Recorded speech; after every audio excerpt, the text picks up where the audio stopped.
You guys are not going to believe what happened to me on my 32nd birthday. My own husband gave me a birthday party, one of those surprise gatherings with all our friends and family. I was so moved and surprised. I thought that finally he had recognized my worth and that something would change between us. But then I discovered the truth behind that party and his real intentions. What did I do after that? Well, let's just say he never saw what hit him coming. Stay until the end, because this story is going to shock you and show you what real strength looks like. If you love stories like this, subscribe to the channel and tell me in the comments where you're watching from. What do you do when the person who's supposed to lift you up spends years tearing you down instead? I'm about to tell you exactly what I did when my husband finally pushed me too far, and trust me, he never saw it coming. It was my 32nd birthday, and I was standing in our kitchen in Phoenix, Arizona, making breakfast for my husband David like I had every morning for the past 9 years. The routine had become my anchor in a marriage that felt more like a prison sentence with each passing day. David worked as a regional sales manager for a tech company, bringing home decent money that he never let me forget was his achievement alone. I had been working part-time at a local bookstore for 3 years, a job David barely considered real work. Every paycheck I brought home was met with dismissive comments about my little hobby job, or how I was playing store clerk while he carried the real financial burden. The systematic erosion of my self-worth had been so gradual that I barely noticed it happening until it was almost too late. That morning, as I flipped pancakes and poured orange juice, I was actually feeling hopeful. David had been acting mysterious for weeks, taking hushed phone calls and disappearing for hours without explanation. For once, my anxious mind had convinced itself that maybe he was planning something special for my birthday, something that would show he still cared about me and our marriage. The kitchen smelled like vanilla and cinnamon, scents that usually brought me comfort, but today felt heavy with anticipation. I had dressed carefully in a blue sundress that David used to say brought out my eyes, back when he noticed such things. Back when he looked at me like I mattered, like I was someone worth seeing. When David finally came downstairs, he was already dressed in his expensive suit, checking his phone with that familiar frown that had become his default expression around me. He grabbed the coffee I had prepared without a word of thanks, scrolling through his emails as if I were invisible. This was our morning routine now. Coexistence without connection. Sharing space, but not lives. "Don't forget dinner tonight," he said without looking up from his screen. 7 o'clock sharp, and wear something nice for once. We're having company. His tone was clipped, businesslike, the same voice he probably used with subordinates at work. There was no warmth, no acknowledgement that today was supposed to be special, no hint that he remembered it was my birthday. But I held on to hope anyway, the way drowning people cling to driftwood. Maybe this was part of his plan, I told myself. Maybe the dismissive attitude was just an act to throw me off the scent of whatever surprise he had planned. I spent the day at the bookstore practically floating on air, telling my coworker Janet about how David was planning something special. "He's been so secretive lately," I gushed during our lunch break, sitting in the small back office surrounded by towers of books waiting to be shelved. "I think he might have invited our friends over for a surprise party. Maybe he's finally going to show me that I matter to him again."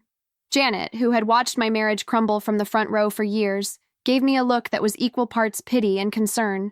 "Honey," she said gently, "when was the last time David did something thoughtful just for you? Not because he wanted something or because he had to, but just because he wanted to make you happy." The question hung in the air like smoke, and I realized I couldn't answer it. The last genuinely kind gesture I could remember was from our early dating years, before marriage had turned him into someone I barely recognized. But I pushed Janet's concerns aside, determined to believe that tonight would be different. I spent my lunch break at the department store across the street, using money from my own paycheck to buy a new dress, something David might actually approve of. The black cocktail dress was simple but elegant, and for the first time in months, I felt pretty trying it on in the fitting room mirror. The afternoon dragged by with painful slowness. Every customer who wished me a happy birthday after seeing my name tag made me smile a little brighter, imagining how wonderful it would be to celebrate surrounded by friends who actually cared about me. I pictured David's face lighting up as people arrived, imagined him putting his arm around me and telling everyone how lucky he was to have me. By closing time, I was practically vibrating with excitement. I rushed home to get ready, taking extra time with my hair and makeup, wanting to look perfect for whatever David had planned. As I applied lipstick in our bedroom mirror, I caught sight of our wedding photo on the dresser, 2 young people who looked genuinely happy and in love. I wondered what had happened to those people, and if we could find our way back to them. The house was unusually tidy when I came downstairs, and I could hear David in the kitchen preparing something. Maybe he was actually cooking for once, instead of leaving everything to me. Maybe tonight really would be the turning point I had been desperately hoping for in our marriage. At exactly 7 o'clock, the doorbell rang, and my heart leaped with anticipation. David called out from the kitchen, "Can you get that? And remember what I said about making a good impression." His words stung a little. When had I ever embarrassed him in front of guests? But I pushed down the hurt and opened the door with a bright smile. Standing on our doorstep were 3 couples I recognized from David's office, his boss Marcus and his wife, along with 2 other sales managers and their spouses. These weren't my friends or our mutual friends from the early days of our marriage. These were David's work colleagues, people who barely knew me beyond polite small talk at company Christmas parties. "Surprise!" they called out, though their enthusiasm seemed forced and rehearsed. Marcus's wife Helen was holding a small gift bag, and I could see bottles of wine and expensive cheese platters in their hands. It was definitely more elaborate than our usual dinner gatherings, but something felt off about the whole situation. "Oh my goodness," I said, trying to match their energy. "This is such a wonderful surprise. Please come in, come in." As they filed into our living room, I noticed how they all seemed to know exactly where to go and what to do, as if they had been given specific instructions beforehand. David appeared from the kitchen wearing his most charming smile, the one he reserved for important clients and people who could advance his career. He immediately began playing the perfect host, taking coats and offering drinks, working the room like the seasoned salesman he was. But there was something theatrical about his performance that made my stomach twist with unease. "Isn't my wife looking lovely tonight?" he announced to the group, his arm sliding around my waist in a gesture that felt more possessive than affectionate. I told her to dress up for our special guests. Might. The way he said it made me feel like a prop in his performance rather than the guest of honor at my own birthday celebration. Helen handed me the gift bag with a smile that didn't quite reach her eyes. "Happy birthday, dear," she said. "David told us so much about you." But there was something in her tone that suggested the things he had told them weren't entirely positive.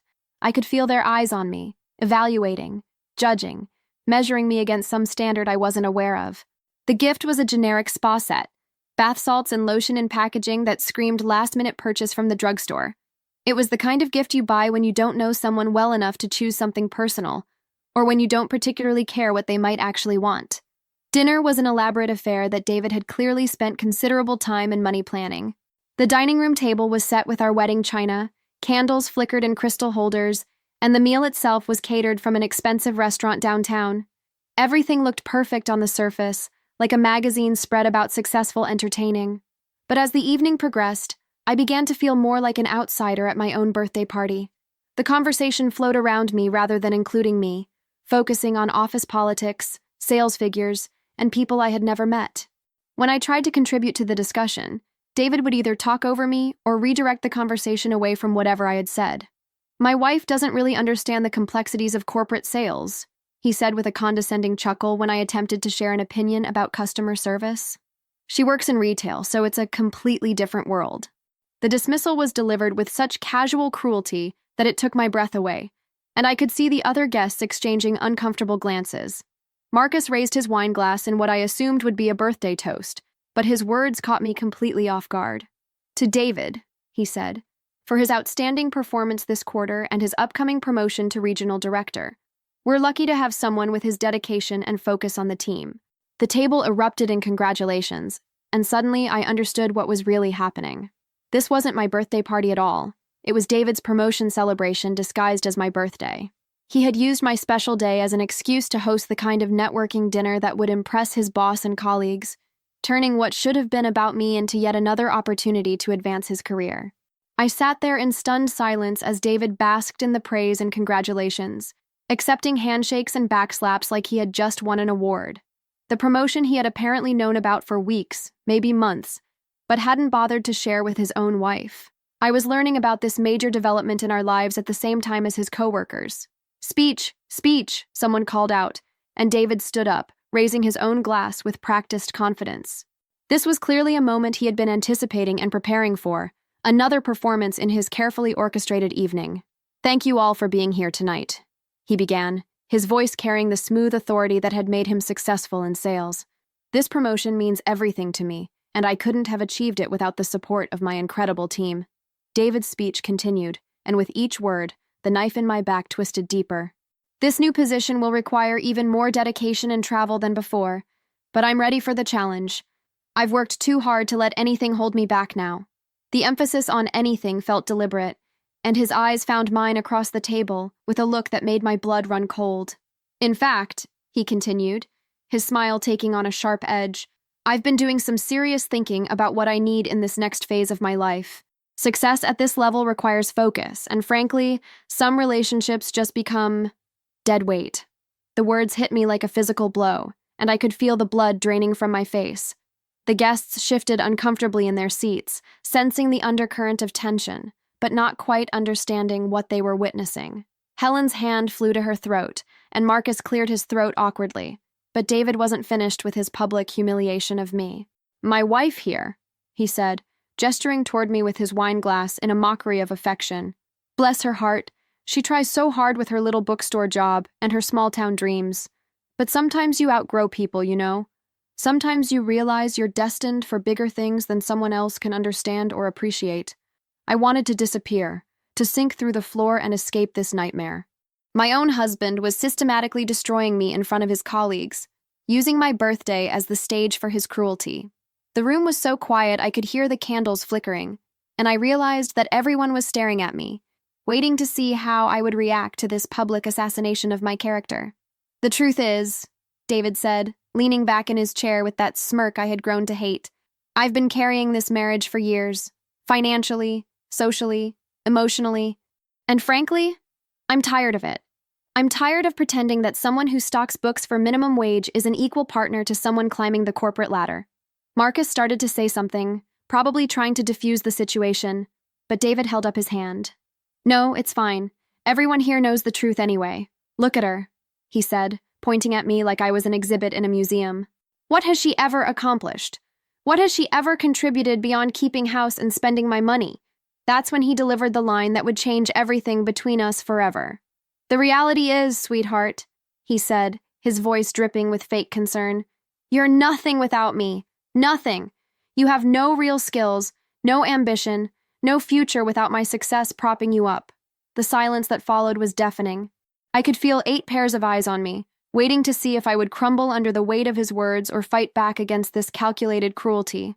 I stood up slowly, my legs surprisingly steady despite the earthquake happening inside my chest.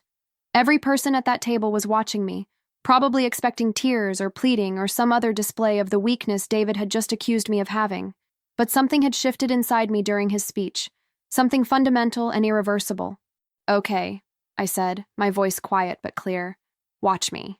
Those 3 words hung in the air like a challenge, and I could see confusion flicker across David's face. This wasn't the reaction he had expected or wanted. He had wanted me to break down, to prove his point about my weakness and dependency. Instead, I was walking away from his performance with my dignity intact. I excused myself from the table with polite composure that surprised even me, thanked the guest for coming to David's promotion celebration, and went upstairs to our bedroom. Behind me, I could hear the awkward attempts at conversation resuming, the forced laughter and uncomfortable small talk of people who had just witnessed something they wished they could unsee. In our bedroom, I sat on the edge of the bed we had shared for 9 years and stared at my reflection in the dresser mirror. The woman looking back at me was 32 years old, dressed in a black cocktail dress she had bought with her own money, and she had just been publicly humiliated by the man who had promised to love and cherish her forever. But instead of feeling broken, I felt something I hadn't experienced in years: clarity. David's mask had finally slipped completely, revealing the true depth of his contempt for me. There was no going back from what had happened tonight, no pretending that this marriage could be salvaged, or that he would ever see me as anything more than an obstacle to his ambitions. I pulled out my phone and did something I hadn't done in months. I called my sister Rebecca in Seattle. We had grown apart over the years, partly because David made it difficult for me to maintain relationships he didn't approve of, and partly because I had been too ashamed to admit how unhappy I had become. "Emma?" Rebecca's voice was surprised but warm. "It's so late there. Is everything okay?" "No," I said, and the honesty of that single word felt like taking my first real breath in years. "Everything is very, very not okay, but I think it's about to be." I told her everything. About the fake birthday party, about David's speech, about the years of systematic undermining and emotional abuse that had led to this moment. Rebecca listened without interruption, and I could hear her getting angry on my behalf in a way that reminded me what it felt like to have someone actually care about my well-being. "Emma, you need to get out of there," Rebecca said after I finished recounting the evening's events. "Tonight. Pack a bag and get out before he comes upstairs." But I surprised us both by shaking my head, even though she couldn't see me through the phone. "No," I said firmly. "I'm not running away like some scared victim. He wants to see what I'm capable of without him. Then that's exactly what he's going to get." The steel in my own voice was unfamiliar, but not unwelcome. I had spent so many years making myself smaller to accommodate David's ego that I had forgotten I was capable of taking up space. Rebecca was quiet for a moment, then said, "What are you thinking?" I could hear the concern in her voice, but also something else. Pride, maybe, or recognition of the sister she remembered from before David had systematically ground me down. "I'm thinking," I said, standing up and walking to our walk-in closet, "that David just made the biggest mistake of his life. He thinks I'm nothing without him. He's about to learn exactly how wrong he is." I pulled out a suitcase and started packing, but not the desperate flight of an abuse victim. This was strategic, purposeful, the beginning of a campaign rather than a retreat. I had been working at the bookstore for 3 years, but what David didn't know, because he had never bothered to ask or pay attention, was that I had been quietly building something on the side. For the past year, I had been developing a freelance editing and book marketing business, working with independent authors who couldn't afford big publishing house services. It started small, just helping a few local writers polish their manuscripts, but word of mouth in the indie publishing community had led to steady growth. I was making decent money that I had been saving in a separate account David didn't know about, originally planning to surprise him with a vacation or some other gesture that might rekindle our connection. "I have money saved," I told Rebecca, "and I have skills David never bothered to notice. I've been editing manuscripts and helping authors with marketing campaigns. Some of my clients have hit bestseller lists on Amazon. I know the publishing industry better than most people with fancy degrees." The plan that formed in my mind over the next hour was audacious and terrifying and absolutely perfect. David wanted to see what I could accomplish without his support. I was going to show him by building something so successful that his regional director promotion would look like small potatoes in comparison. "I'm going to start my own publishing company," I told Rebecca. "Full service, editing, marketing, distribution, the works. I'm going to focus on indie authors and build the kind of business that makes real money while actually helping people achieve their dreams." The next morning, David slept until nearly 10 o'clock, probably nursing a hangover from his celebration the night before. I was already showered, dressed, and sitting at the kitchen table with my laptop, a cup of coffee, and a legal pad covered in business plans and calculations when he finally stumbled downstairs. "Morning," he mumbled, avoiding my eyes as he headed straight for the coffee pot. The awkwardness radiating from him was almost comical. Apparently, the cold light of day had shown him exactly how badly he had behaved the night before, but I wasn't interested in accepting an apology that wasn't coming anyway. "Good morning," I replied pleasantly, not looking up from my screen. "I hope you enjoyed your promotion party. It was quite an evening." My tone was neutral, conversational, giving no hint of the storm that was brewing inside me or the plans that were already in motion. David poured his coffee and lingered by the counter, clearly wanting to say something but not sure how to begin. Finally, he cleared his throat and said, "Look, about last night, I may have had a bit too much wine. Things got a little heated."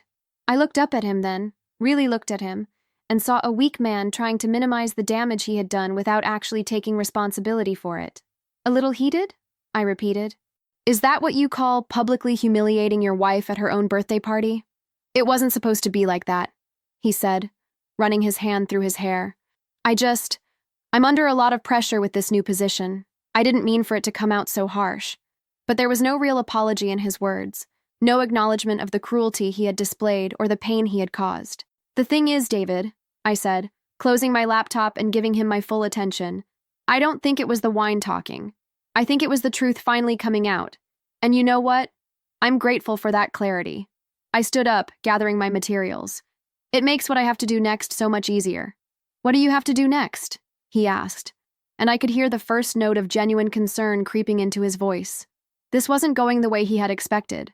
I was supposed to be the wounded, apologetic wife begging for his forgiveness and promising to be better. "I'm starting my own business," I said simply. A full-service publishing company. I already have clients lined up and funding secured. I'll be moving out this weekend to focus on building something that's entirely mine.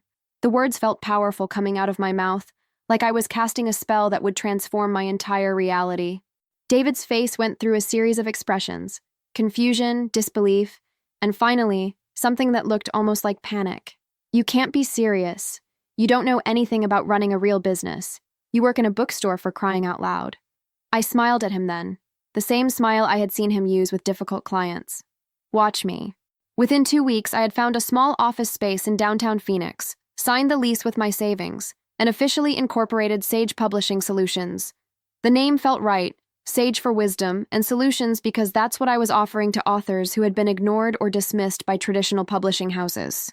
My first major client was an author I had been working with for months, a retired teacher named Margaret who had written a beautiful memoir about caring for her husband through Alzheimer's disease.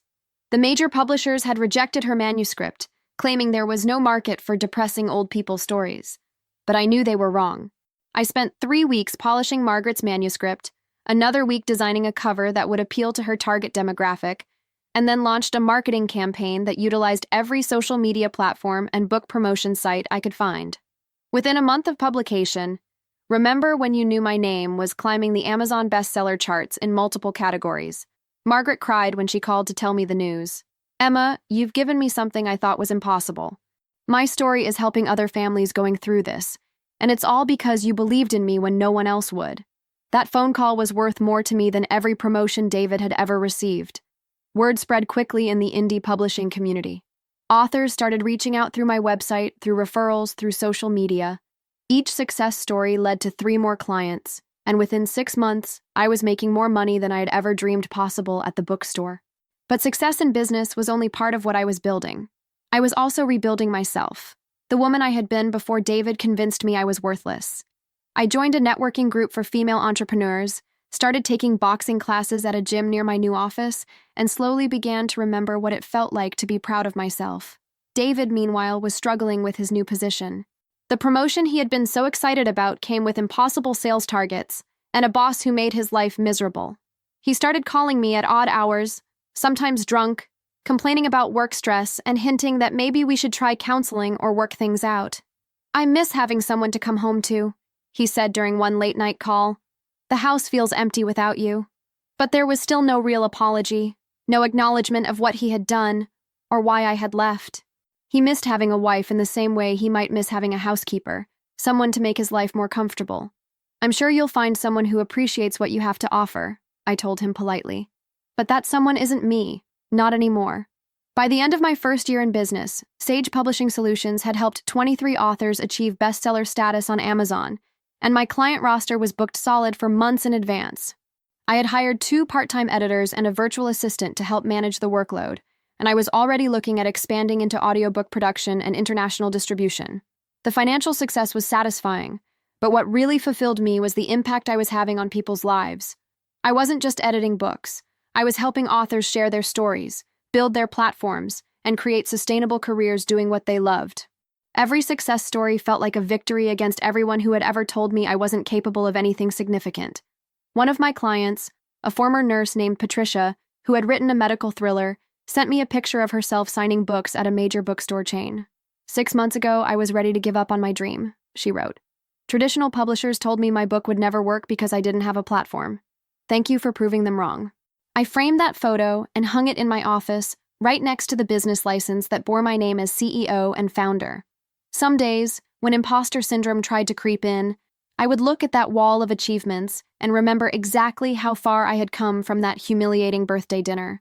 The business success had also given me the confidence to start dating again. I met Jonathan at a literary conference where I was speaking on a panel about independent publishing. He was a literary agent who specialized in representing diverse voices, and our conversation over coffee after my presentation stretched into dinner and then a long walk through downtown Denver. Jonathan was everything David wasn't: supportive of my career, interested in my thoughts and opinions, and genuinely excited about my success. He didn't see my achievements as competition or threats to his masculinity. Instead, he celebrated them and encouraged me to dream even bigger. Have you ever thought about franchising your business model? He asked during one of our weekend visits. There are probably hundreds of cities that could use a service like yours. You could be helping thousands of authors instead of dozens. The idea was intriguing and terrifying in equal measure. Expanding beyond Phoenix would mean taking risks on a scale I had never imagined, but it would also mean building something truly substantial. A company that could change the publishing industry for independent authors everywhere. That night, lying in bed in Jonathan's apartment overlooking the mountains, I thought about David's words from that awful birthday dinner. "You're nothing without me." How spectacularly wrong he had been. 2 years after that devastating birthday party, I was in Phoenix for a client meeting when I decided to stop by the bookstore where I used to work. Janet still worked there, and I wanted to surprise her with a signed copy of one of our best-selling novels and catch up on old times.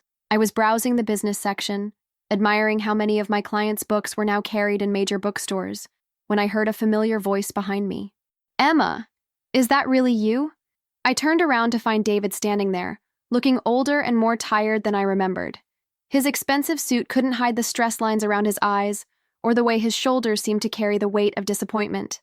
The regional director position hadn't brought him the satisfaction or success he had been expecting. "Hello, David," I said politely. "How are things?" I kept my tone neutral, professional, the way I might greet a former colleague or distant acquaintance. There was no anger in my voice anymore, no hurt or resentment. He had simply become irrelevant to my happiness. He started, then stopped, seeming to struggle with how to answer that simple question. "I've been better, to be honest. Work has been challenging, really challenging, and the divorce finalization process has been—" He trailed off, realizing perhaps that complaining about our divorce to me wasn't the best approach. I noticed he didn't mention dating anyone new. The young secretary he had been so obvious about pursuing had apparently moved on to someone with better prospects, leaving him alone with the consequences of his choices. "I heard about your business," he said, his voice carrying a note I couldn't quite identify. "Sage Publishing. That's really impressive. I had no idea you were capable of something like that." The admission seemed to cost him something, and I could see him struggling with the cognitive dissonance of having to acknowledge my success. "Thank you," I replied simply. I didn't owe him explanations or details about how I had built my company or what I had learned about myself in the process. His opinion of my capabilities was no longer relevant to my reality. "Look," he said, stepping closer and lowering his voice.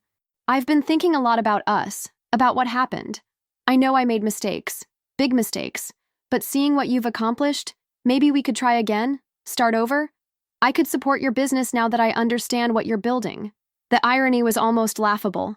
Now that I had proven my worth in terms he could understand, financial success and public recognition, suddenly I was worthy of his respect and support. But his offer came about 2 years too late. "David," I said gently, "what you're seeing isn't something new. This capability, this drive, this intelligence, it was always there. You just chose not to see it. You chose to diminish it because it threatened your need to feel superior." My words were calm but firm, stating facts rather than accusations. He opened his mouth to argue, but I continued. "The truth is, I didn't become successful in spite of our divorce. I became successful because of it. You removing yourself from my life was the best gift you ever gave me, even though you didn't mean it that way." I could see him processing this, struggling with the idea that his absence had been beneficial rather than devastating. "But we were good together once," he said, desperation creeping into his voice. "We could be again. I could help you grow the business even more. My connections, my experience in corporate management—" "I don't need your connections," I said, not unkindly but with absolute certainty. "I don't need your management experience. I built this company from nothing using my own skills and determination. The woman you dismissed as worthless created something you never could have imagined." The bookstore suddenly felt too small, too full of memories of who I used to be when I worked there and believed David's assessment of my limitations. "I should go," I said. "I have a client meeting across town."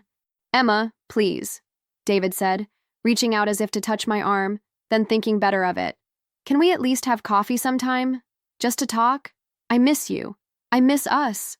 I looked at this man who had once held so much power over my self-worth and felt nothing but pity. He was still the same person who had publicly humiliated me, who had systematically torn down my confidence for years, who had told me I was nothing without him. The only thing that had changed was his circumstances. "David," I said, my voice kind but final, There is no us anymore. There hasn't been for a long time, probably longer than either of us wanted to admit. You told me I was nothing without you, and it turned out to be the push I needed to discover exactly who I could become. I walked toward the exit, then paused and looked back at him one more time. I hope you find what you're looking for, but you won't find it by trying to reclaim something that was never really there. Today, 5 years after that awful birthday party, Sage Publishing Solutions operates in 12 cities across the United States and Canada. We've helped over 300 authors achieve their publishing dreams, and our success stories regularly appear on major bestseller lists and win literary awards. But the real victory isn't measured in revenue or recognition, though both have exceeded my wildest expectations. The real victory is the woman I see in the mirror every morning, confident, accomplished, and completely comfortable with taking up space in the world. Jonathan and I got engaged last year at the same literary conference where we met. He proposed during my keynote speech, walking onto the stage after I finished talking about perseverance and resilience in the face of doubt. Emma showed me what it looks like when someone refuses to accept other people's limitations, he told the audience of over 500 authors and industry professionals. I want to spend the rest of my life watching her prove that impossible is just another word for challenge. I still think about David sometimes, usually when a client tells me their own story of overcoming someone who didn't believe in them. Last I heard, he was working for a smaller company after the corporate restructuring that eliminated his position. I hope he learned something from our experience, but I know that his growth or lack thereof is no longer my responsibility. The woman who sat silent and humiliated at that birthday dinner could never have imagined the life I'm living now.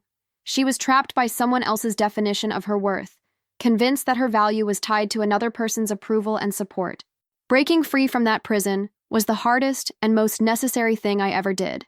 If you're watching this and recognize yourself in my story, if someone in your life has convinced you that you're nothing without them, please understand this. They are wrong.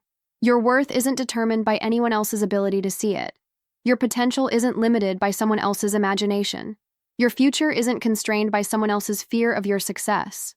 The best revenge against someone who underestimates you isn't proving them wrong. It's becoming so genuinely happy and successful that their opinion becomes irrelevant to your reality. David didn't believe I was capable of building something significant, and his disbelief became the foundation of everything I achieved after him. So, to anyone who needs to hear this today, you are not nothing without them.